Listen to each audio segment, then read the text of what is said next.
अस्सलाम वालेकुम स्टूडेंट्स। आज के इस वीडियो लेक्चर में हम डिस्कस करेंगे class 9th chemistry chapter 2 structure of atom का एक बहुत इंपॉर्टेंट टॉपिक जो कि शॉर्ट क्वेश्चन एंड एमसीक्यूज दोनों के हवाले से बहुत ज़्यादा इंपॉर्टेंट है।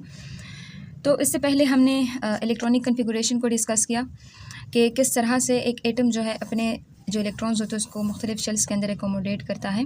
उसके बारे में हमने एक फार्मूला भी पढ़ा था कि हम 2n2 देखें 2n2 के ऊपर जो ये देखिए ये वाला जो फार्मूला, इसके अकॉर्डिंग हम क्या करते हैं, जो शेल्स होते हैं उसमें इलेक्ट्रॉन की फिलिंग करते हैं। अब यहाँ पर शेल्स और सब शेल में क्या फ़र्क है, ये चीज़ आज हम देखेंगे।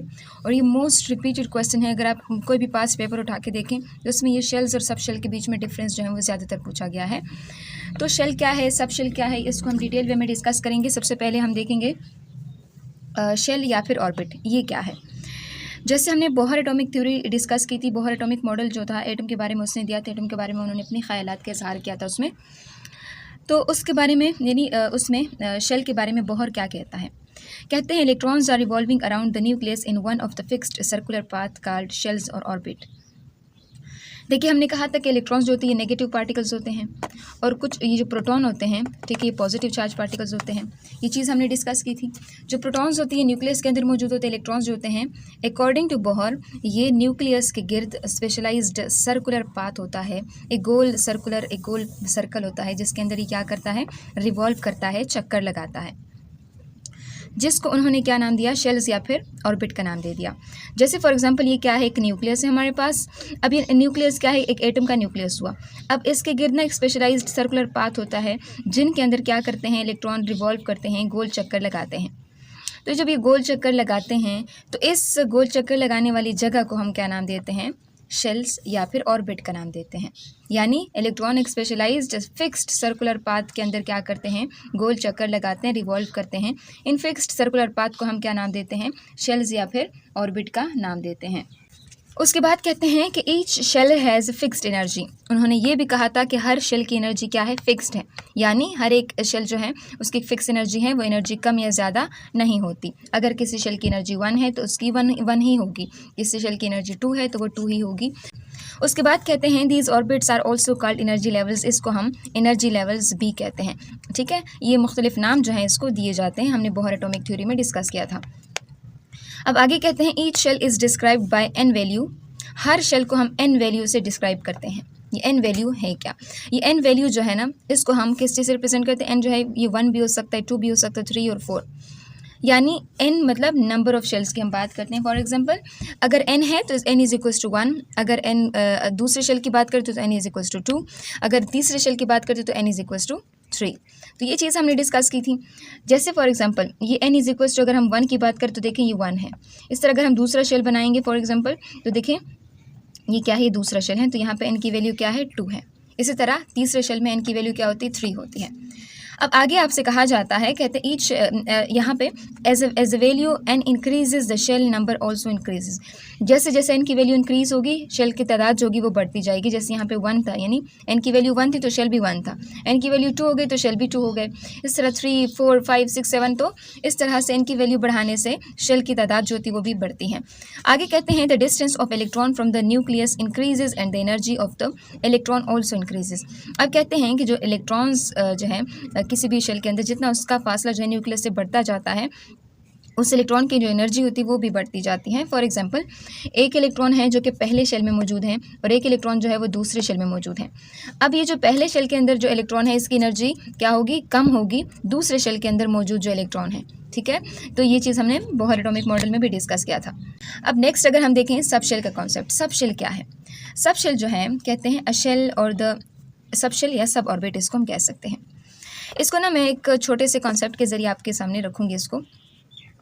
जैसे आप एक गांव की बात करते हैं, जैसे एक विलेज है, विलेज के अंदर क्या होते हैं, हाउसेस होते हैं, घर होते हैं।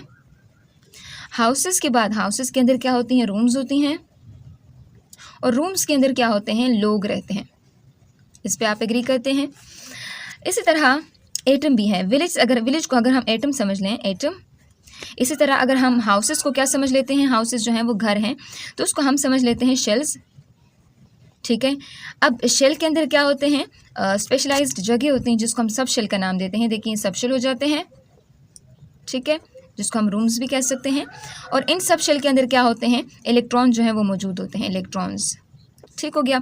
हमने क्या कहा कि हम एटम के कॉन्सेप्ट को ना हम एक विलेज से के साथ एसोसिएट करके समझेंगे कि जैसे देखें विलेज क्या है, एक एटम हो गया, हाउसेस क्या हो गए, उसमें शेल्स हो गए, रूम्स क्या है, उसमें सब शेल्स हैं, और जो लोग हैं उसको आप इलेक्ट्रॉन समझ लें। तो यानी हम ये कह सकते हैं कि जो शेल्स होते हैं ये कहाँ होते हैं, एटम के अंदर होते हैं, और जो सब शेल होते हैं ये शेल के अंदर होते हैं। अब मैं इसको फॉर एग्जांपल आपके सामने इस तरह से भी लिखूंगी, जैसे ये क्या है, न्यूक्लियस है। न्यूक्लियस के बाद जो है ये पहला शेल हुआ। इस पहले शेल के अंदर देखो जितनी भी जगह ये पहला शेल है, ठीक है।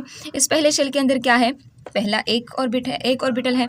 दूसरे शेल में जाएं तो दूसरे शेल के अंदर 2 सब ऑर्बिटल्स हैं।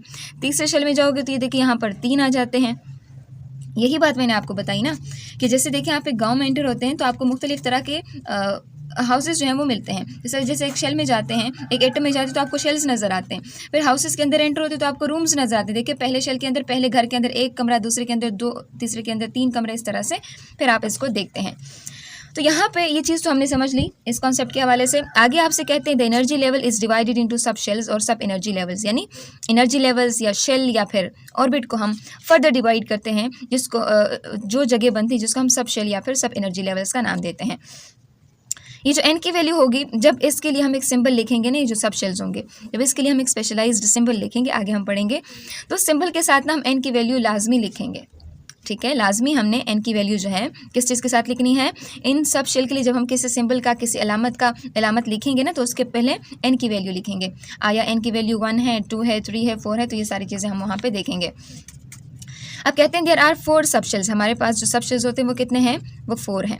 ठीक है, कोई भी एटम उठा के देख लें उसमें आपको 4 सब शेल ही देखने को मिलेंगे, यानी जो मुख्तलिफ शेल्स होंगे उसमें 4 तरह के सब शेल्स आपको देखने को मिलेंगे।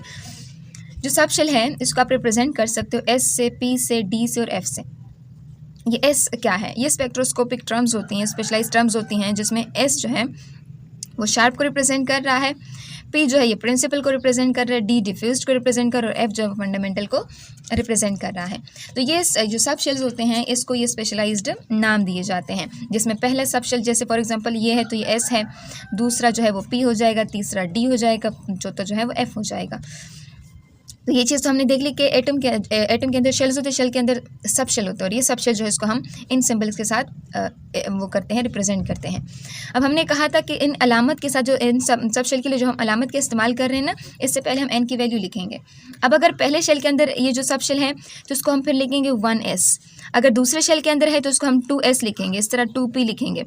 तीसरे शेल के अंदर है तो 3s, 3p, 3d। तो देखें मैंने क्या किया, 1 है, 2 है, 3 है, ये क्या है असल में 1 2 3, ये सारी चीज़ें क्या हैं, ये देखिए 1 2 3, तो ये क्या है आपके पास, ये एन की वैल्यू है जो कि हमने शेल के बारे में बात की थी इसमें। अब यहाँ पर आप लोगों की बुक में यहाँ पे तो कुछ ज़्यादा डिटेल दी हुई है, आप लोगों की बुक में इतनी ज़्यादा डिटेल नहीं दी हुई। इसमें आपसे कहा है कि जो एस सब शेल होता है, देखिए एस सब शेल, हमने कहा एस सब शेल, ये जो एस सब शेल होती है ये स्फेरिकल होता है, ये जो पी सब शेल होता है इस तरह डम्बल शेप होता है, ठीक है, और ये जो डी सब शेल होता है ये डबल डम्बल शेप होता है। अगर आप फॉर एग्जांपल इसका स्ट्रक्चर वैसे बनाएंगे ना तो इस तरह से इसका स्ट्रक्चर आप लोगों को नज़र आता है, ठीक है। तो ये एस सब शेल है, ये पी है और ये डी है, इसको भी समझ लें। किसी के पास ये वाली बुक है तो ये भी समझ लें। जो एस सब शेल है ये स्फेरिकल होते, गोल होता है, जो पी होता है ये डबल शेप होता है, लेकिन पी को भी फर्दर हम स्प्लिट कर सकते हैं। आगे ये हायर क्लासेस का कॉन्सेप्ट है कि आप इसको फर्दर स्प्लिट कर सकते हो एक्स एक्सिस के बेसिस के ऊपर, वाई एक्सिस के बेसिस के ऊपर, जेड एक्सिस के बेसिस के ऊपर, ठीक है। इसी तरह अगर आप डी की बात करें तो डी में भी हम ऐसे ही कर सकते हैं, P X Y, P Y Z, P Z X, इस तरह पी एक्स वाई स्क्वायर, फिर इस तरह से अगर हम देखें पी जेड स्क्वायर। तो ये देखिए मुख्तलिफ तरह के जो डी सब शेल इसको फर्दर फिर हम स्प्लिट कर सकते हैं। आप लोगों के लेवल तक सिर्फ इतना आप समझ लें कि जो एस सब शेल है ये स्फेरिकल है, जो पी सब शेल है ये डबल शेप है, ये जो एफ सब शेल है, जो डी पी जो है ये डबल शेप है, ये जो डी है ये डबल डबल शेप है, और जो एफ है ये बहुत ज़्यादा कॉम्प्लेक्स स्ट्रक्चर होता है इसका, ठीक है। तो ये तो हमने देखिए यहाँ पे लिखा हुआ है कि जो एफ सब शेल है उसके अंदर 7 ऑर्बिटल्स होते हैं, छोटे छोटे और ऑर्बिटल्स आते हैं उसमें, और ये बहुत कॉम्प्लिकेटेड शेप होता है इसका। तो ये चीज़ तो हमने देख ली सब शेल के हवाले से। अब हम ये देखेंगे कि कोई सब शेल जो है वो कितने इलेक्ट्रॉन एकोमोडेट कर सकता है, कितने इलेक्ट्रॉन अपने अंदर रख सकता है। ये देखिए, ये जो क्वेश्चन है ना, ये शॉर्ट क्वेश्चन एंड एमसीक्यूज दोनों के लिए बहुत ज़्यादा इंपॉर्टेंट है। ये आपसे एमसीक्यूज में आमतौर पर पूछा जाता है कि पहला जो सब शेल है उसमें मैक्सिमम कैपेसिटी जो है वो इलेक्ट्रॉन्स की वो कितनी है, कितने मैक्सिमम इलेक्ट्रॉन अपने अंदर रख सकता है। जैसे देखें, S subshell can accommodate a maximum 2 electrons. जो एस सब शेल है वो कितने इलेक्ट्रॉन अपने अंदर अकोमोडेट कर सकते हैं, अपने अंदर रख सकता है, तो वो कितने हैं, वो 2 हैं। इस तरह पी सब शेल जो है वो कितने अकोमोडेट कर सकते हैं, मैक्सिमम 6, डी जो है वो 10, एफ जो है वो 14। अब ये मैक्सिमम लिमिट आपको बताई है, किसी शेल के अंदर एक भी हो सकते, 2 भी हो सकते हैं। अगर एस की हम बात करें, अगर पी की बात करें तो हम 1 2 3 4 5 6, लेकिन पी में 6 से ज़्यादा नहीं आ सकते, ये हमेशा याद रखें। इसी तरह डी में 1 2 3 4 5 10 तक हो सकते हैं, 10 से ज़्यादा नहीं हो सकते। देखो मैक्सिमम लिमिट आपको बताई है। इस तरह देखिए, यहाँ पर एफ सब शेल की बात करें तो देखिए इसमें 14 इलेक्ट्रॉन्स है, मैक्सिमम लिमिट इसकी 14 है, 14 से ज़्यादा नहीं हो सकते। सो ये चीज़ हमने देख ली, शॉर्ट क्वेश्चन में भी पूछा जाता है, एमसीक्यूज में भी पूछा जाता है। अब यहाँ आपसे कहा जाता है, ये एक शेल है जो कि समरी है आपके पूरे होल कॉन्सेप्ट की। ये शेल है, नंबर ऑफ शेल जैसे हम एन की वैल्यू से रिप्रेजेंट करते हैं 1 2 3 4। इसी तरह ये क्या है, नेम ऑफ द शेल है कि इस शेल को हम कौन से नाम देते हैं, KLMNO, इस तरह से। इस शेल के अंदर कितने इलेक्ट्रॉन आ सकते हैं वो 2n2 फार्मूले के जरिए हम देख सकते हैं, 2n2, ये सब के लिए हम यही लगाएंगे।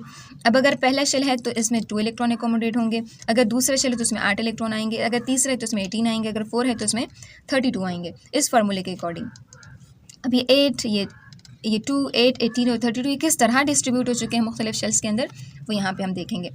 अगर हम पहले शेल के अंदर बात करें तो उसके अंदर एक सब शेल होता है, अगर दूसरे शेल की बात करें तो उसमें एस भी होता है, पी भी होता है। अगर तीसरे की बात करें एस पी डी, उसमें 3 है। अगर फोर्थ शेल की बात करें तो उसमें एस भी है, पी भी है, डी भी और एफ भी है।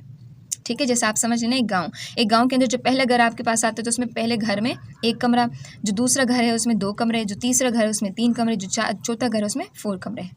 ठीक है, ये चीज़ हो गई। उसके बाद देखिए यहाँ पर कितने इलेक्ट्रॉन जो है वो एकोमोडेट कर सकते हैं, अपने अंदर रख सकता है। एस सब शेल है, उसकी मैक्सिमम कैपेसिटी क्या है, वो 2 है। इस तरह एस के अंदर 2 और पी के अंदर 6, टोटल कितने हो गए, 8। इस तरह अगर आप एस की बात करें 2, पी के अंदर 6 और डी के अंदर 10, तो ये कितने हो गए, 18। इस तरह अगर आप एस पी डी एफ में देखें तो टोटल आपके पास कितने बनेंगे, 32। ठीक है, ऐसा नहीं कि आप सारे इलेक्ट्रॉन जो हैं, जैसे 8 है तो आप एस के अंदर 8 रख दो, नहीं, एस की जो मैक्सिमम कैपेसिटी है वो 2 है। उसके बाद जो है आप उसमें पी की तरफ जाओगे, पी के अंदर मैक्सिमम 6 है, अगर और इलेक्ट्रॉन आपके पास आते तो उसको आप डी में रखोगे। तो ये चीज़ें जो हैं आप लोगों के पास आ जाती हैं किस चीज़ में, सब शेल और शेल के बारे में मुख्तलिफ बेसिक कॉन्सेप्ट्स आपके इसमें आ जाते हैं। वीडियो थोड़ी लेंथी हो गई है, नेक्स्ट वीडियो में हम इंशाल्लाह वो प्रिंसिपल जो है ये देखेंगे कि किस तरह इन सब शेल के अंदर इलेक्ट्रॉन्स की फिलिंग होती है। ठीक है, ऐसा नहीं है कि हम कहें कि 1 2 3 इस तरह से करें, नहीं, इसका एक स्पेशलाइज्ड ऑर्डर है कि जिसके अकॉर्डिंग हम क्या करते हैं, इलेक्ट्रॉन की फिलिंग करते हैं। सो नेक्स्ट वीडियो में हम अब वो प्रिंसिपल और ये जो मुख्तलिफ एलिमेंट्स की जो इलेक्ट्रॉनिक कन्फिगरेशन आपको यहाँ दी हुई है इसको बहुत डिटेल वे में डिस्कस करेंगे। ठीक है, आई होप सो आप लोगों को ये वीडियो बहुत पसंद आई होगी। एक समरी भी इसकी देख लेते हैं। हमने क्या देखा, शेल्स जो हैं ये स्पेशलाइज्ड सर्कुलर पाथ होते हैं जिसके अंदर इलेक्ट्रॉन रिवॉल्व करते हैं, इसको सब शेल्स भी कहा जाता है, इसको ऑर्बिट्स भी कहा जाता है, इसको एनर्जी लेवल भी कहा जाता है। इसके अंदर स्पेशलाइज्ड जगह होते हैं जिसको हम सब शेल कहते हैं। इसका एटम का कॉन्सेप्ट हमने विलेज के जरिए समझा कि विलेज है, हाउसेज हैं, रूम्स हैं और पीपल हैं। इस तरह एटम है, शेल्स हैं, सब शेल्स और उसमें फिर इलेक्ट्रॉन्स हो गए। हमने कहा कि जो सब शेल उसके नाम जो SPDF है और एस की मैक्सिमम कैपेसिटी कितनी है इलेक्ट्रॉन की, वो 2 है। इस तरह अगर हम पी की बात करें तो उसमें 6 है, डी की बात करें तो उसमें 10 है और एफ की बात करें तो उसमें 14 है। तो ये आप लोगों के बेसिक कॉन्सेप्ट हो गए। तो इंशाल्लाह नेक्स्ट वीडियो में हम इंशाल्लाह वो प्रिंसिपल को डिस्कस करेंगे।